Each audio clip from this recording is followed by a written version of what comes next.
आपका स्वागत है इकोनॉमिक्स हिंदी विद मैथ में। तो आज हम करने वाले हैं यहाँ पर 11.6 हमने कर लिया था, यहाँ पर अब करेंगे। ये है मैक्रो इकोनॉमिक्स क्लास 12th का 11 चैप्टर। यहाँ पर हम करने वाले हैं इसमें 11.7 विनिमय दर में परिवर्तन। ठीक है, यहाँ पर आज हम शुरू करने वाले हैं। अगर आपने इसकी पिछली वीडियोस नहीं देखी हैं वो जरूर देख लें, क्योंकि आपको अगर क्रम से आप देखेंगे इस चैनल मतलब सभी वीडियो इस चैनल की मतलब इस चैप्टर की, तभी आपको जो है बेहतर समझ में आएगा। तो अगर बेहतर रूप से समझना चाहते हैं, पूरी रूप से अच्छे तरह से ये चैप्टर पढ़ना चाहते हैं आप, तो इसे जो है सीरियल से देखिए, मतलब पार्ट बाय पार्ट देखेंगे तो आपको जो है बहुत अच्छे से चैप्टर समझ आ जाएगा। तो चलिए यहाँ पर हम शुरू करते हैं आज की वीडियो। तो देखते हैं विनिमय दर में परिवर्तन क्या होता है, यानी change in exchange rate. Change in exchange rate, विनिमय दर में परिवर्तन। जो विनिमय की दर थी उसको अब बदलना है, विनिमय दर में परिवर्तन करना है। जैसे कि मैंने बताया था $1 इक्वल टू हो गया 70 के, तो अब मुझे करना है $1 को बराबर करना है 75 के या 65 के। तो इस तरह से मुझे विनिमय दर में परिवर्तन करना है। ठीक है, तो कैसे होगा, यहाँ पर देखिए विनिमय दर में परिवर्तन करेंगे और यहाँ पर क्या है, संतुलित विनिमय दर क्या होती है। संतुलित विनिमय दर परिवर्तित हो जाएगी यदि विदेशी विनिमय की मांग या पूर्ति में कुछ यानी बदलाव होगा। सीधी सी बात है। मैंने क्या कहा था, मैंने कहा था जो विनिमय दर होती है वो किस प्रकार की होती है, 3 प्रकार की होती है। पहली होती है यहाँ पर जो कौन सी होती थी, स्थिर विनिमय दर प्रणाली के अंतर्गत आती थी। दूसरी होती थी नम्य विनिमय दर प्रणाली के अंतर्गत आती थी। तीसरी होती थी, और वो कौन सी होती थी, यहाँ पर प्रबंधित ऋणशीलता प्रणाली की जो आती थी। ठीक है, तो यहाँ पर 3 विनिमय दर प्रणाली की जो है विनिमय की दर प्रणालियां हैं, प्रकार थे। तो यहाँ पर जो है पहला जो दूसरा प्रकार है जो कि नम्य विनिमय दर प्रणाली का प्रकार है, वो यहाँ पर दिया गया है। वो क्या है, संतुलित विनिमय दर परिवर्तित हो जाएगी यदि विदेशी विनिमय की मांग पूर्ति या जो है मांग या पूर्ति कुछ बदलाव होगा, मांग या पूर्ति में बदलाव होगा। तो मैंने आपको बताया था कि जो विदेशी विनिमय की दर होती है वो बाजार की शक्तियों के द्वारा बदलती है, निर्धारित होती है। तो बाजार की शक्तियां क्या होती हैं, मांग और पूर्ति को बाजार की शक्तियां कहते हैं। तो यहाँ पर अगर मांग या पूर्ति में कोई भी बदलाव होगा, परिवर्तन होगा, तो यहाँ पर विनिमय दर में भी परिवर्तन होगा। क्या होगा, अगर यह मांग या पूर्ति में कोई परिवर्तन होगा तो विदेशी विनिमय दर में भी परिवर्तन होगा, क्योंकि ये मांग और पूर्ति के माध्यम से जो है यहाँ पर विनिमय दर में परिवर्तन देखने को मिलेगा। ये नम्य विनिमय दर प्रणाली के अंतर्गत आता है। और इस तरह से यहाँ पर अगर बाजार की शक्तियां हैं, ये दोनों बाजार की शक्तियों में अगर परिवर्तन होगा तो विनिमय दर में भी परिवर्तन होगा। तो ये कैसे होगा, चलिए एक एक करके हम इसके बारे में पढ़ते हैं, अच्छे से समझते हैं। तो सबसे पहले हम देखते हैं मांग में परिवर्तन। हम मांग को यहाँ से उठा रहे हैं, मांग को देखेंगे फिर पूर्ति को देखेंगे। पहले मांग को देखते हैं। मांग में परिवर्तन, अब हमने क्या कर दिया, मांग को बढ़ा दिया, वृद्धि कर दी मांग में। तो यहाँ पर देखिए मांग कहाँ है, मांग का डिमांड वक्र, ये देखिए यहाँ पर आप देख रहे होंगे, ये मैंने एक चित्र आपके लिए बहुत अच्छे से ग्राफ बना रखा है। यहाँ पर देखिए ये जो डी है, ये आपका जो ये डी है, ये आपका ग्राफ है मांग वक्र का, यानी डिमांड वक्र है। ये आप देख पा रहे होंगे, ये डिमांड वक्र है आपका। ठीक है, ये आपका क्या है, डिमांड वक्र। ये आपका डिमांड वक्र है। आपने क्या किया, मांग में वृद्धि कर दी। मांग में वृद्धि का मतलब क्या किया, यहाँ पर आपने क्या करा, मांग में वृद्धि की है। जब आप मांग में वृद्धि करेंगे तो यहाँ पर वक्र जो है आपका डी वक्र जो है यहाँ पर D1 पे आ जाएगा। क्या आ जाएगा, D1 पे आ जाएगा, यानी इधर चला जाएगा आपका मांग वक्र। कहाँ जाएगा, यहाँ पर D1 पे आ जाएगा अगर मांग में वृद्धि हो जाएगी। ठीक है, तो यहाँ पर क्या हो जाएगा, मांग में वृद्धि होने से ये वक्र ऊपर की तरफ यानी दाईं ओर खिसक जाता है।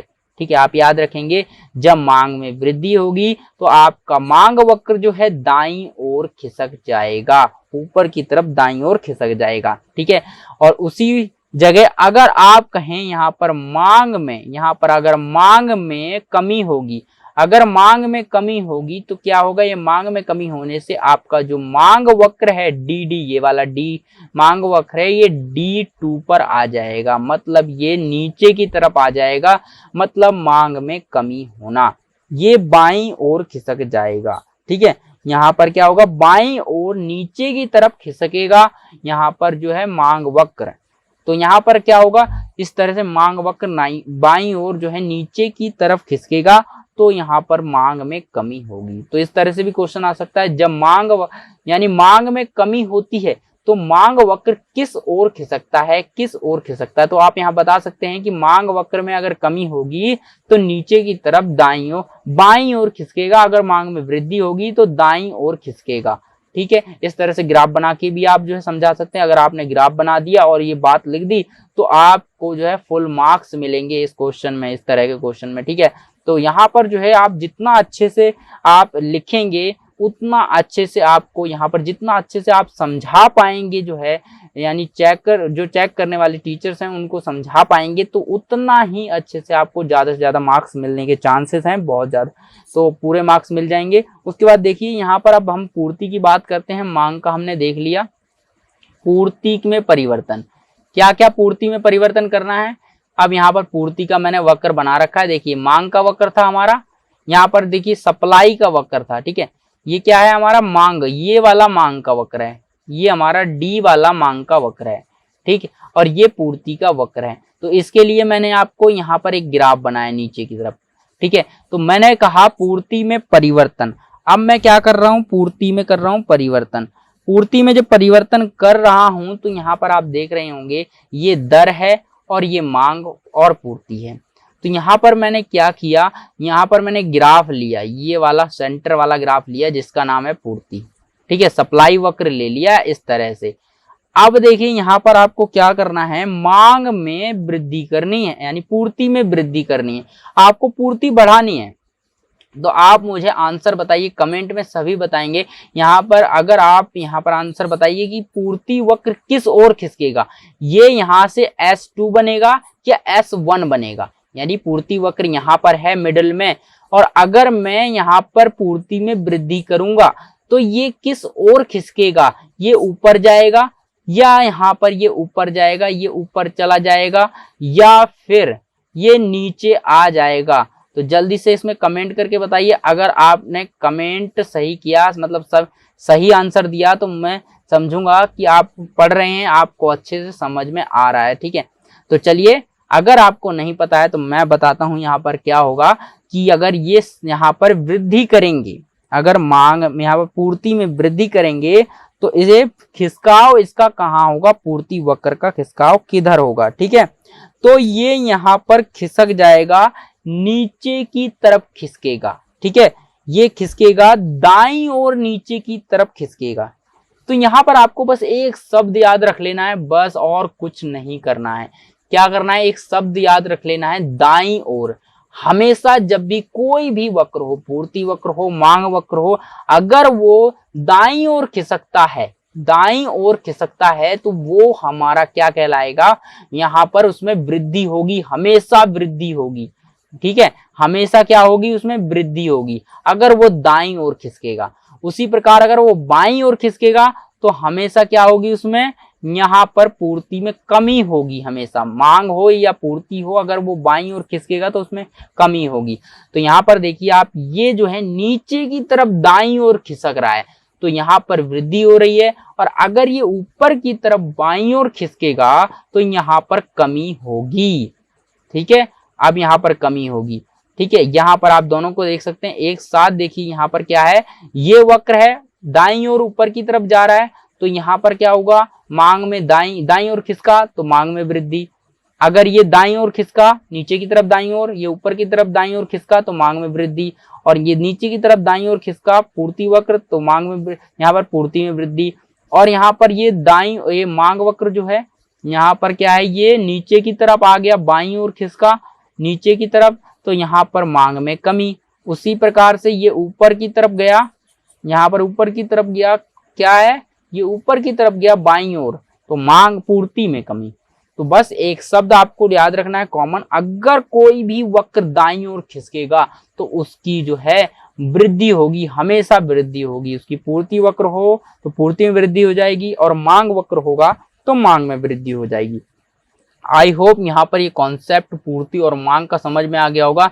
ये जो मांग और पूर्ति का कॉन्सेप्ट है, यहाँ पर जो ये कॉन्सेप्ट है काफी जो है स्टूडेंट्स को यानी छात्रों को बहुत परेशान कर देता है कि यहाँ पर पता ही नहीं चलता कि कौन सा वक्र किस तरफ खिसकेगा, मांग में वृद्धि होगी। ठीक है, तो अगर आपने यहाँ पर ये ग्राफ भी बना दिया ना, तो ग्राफ बनाने के बाद तो तुरंत आपको ये पता चल जाएगा, अगर आपको पता है कि दाईं ओर नीचे की तरफ यहाँ पर खिसकेगा तो यहाँ पर मांग में जो है वृद्धि, यहाँ पर पूर्ति में वृद्धि होगी अगर पूर्ति वक्र है। तो यहाँ पर वक्र बनाना जरूर सीख लें, इस तरह से वक्र को बनाया जाता है।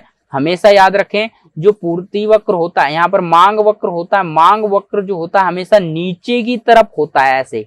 मांग वक्र क्या होता है, हमेशा नीचे की तरफ होता है ऐसे, और हमेशा पूर्ति वक्र जो होता है हमेशा क्रॉस में ऐसे होता है ऊपर की तरफ। ठीक है, यहाँ पर आप याद रखें ये जीरो है, अगर मान लें इसको जीरो, यहाँ पर आप अगर इसको जीरो मानेंगे, ये अगर मैं यहाँ पर अगर इसको जीरो कर दूं तो जो इसके जीरो की जो सीध में होगा वो आपका पूर्ति वक्र होगा, और जो भी इसके यहाँ पर क्रॉस में होगा बिल्कुल ऐसे इस तरह से, ये आपका जो है डिमांड वक्र होगा यानी मांग वक्र होगा।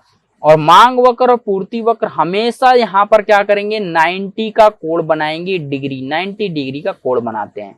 ठीक है, तो आई होप यहाँ पर आपको ये सारी चीजें समझ में आ गई होंगी। अगर समझ में आ गई हैं तो वीडियो को लाइक करें अच्छी लगी हो तो, और चैनल पर पहली बार है तो सब्सक्राइब जरूर कर लें, क्योंकि यहाँ पर जो है इकोनॉमिक्स का पूरा सिलेबस मिलेगा फ्री ऑफ कॉस्ट। ठीक है, तो चलिए अगली वीडियो हम सीखेंगे यहाँ पर 11.8 विदेशी विनिमय का बाजार क्या होता है। ठीक है, चलिए फिर मिलते हैं एक नई वीडियो में एक नए टॉपिक के साथ।